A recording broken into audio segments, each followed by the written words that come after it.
وإذا سمعوا ما أنزل إلى الرسول ترى أعينهم تفيض من الدمع مما عرفوا من الحق يقولون ربنا آمنا فاكتبنا مع الشاهدين وما لنا لا نؤمن بالله وما جاءنا من الحق ونطمع أن يدخلنا ربنا مع القوم الصالحين فأثابهم الله بما قالوا جنات تجري من تحتها الأنهار خالدين فيها وذلك جزاء المحسنين والذين كفروا وكذبوا بآياتنا أولئك أصحاب الجحيم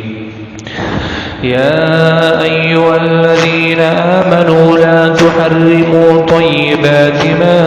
أحل الله لكم ولا تعتدوا إن الله لا يحب المعتدين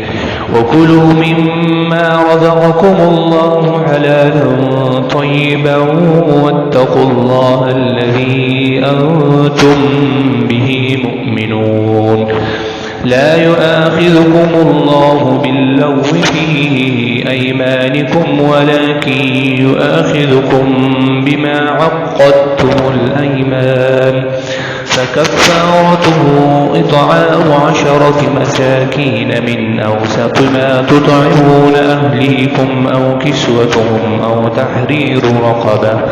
فمن لم يجد فصيام 3 أيام ذلك كفارة أيمانكم إذا حلفتم واحفظوا أيمانكم كذلك يبين الله لكم آياته لعلكم تشكرون يا أيها الذين آمنوا إنما الخمر والميسر والأنصاب والأزلام رجس من عمل الشيطان فاجتنبوه لعلكم تفلحون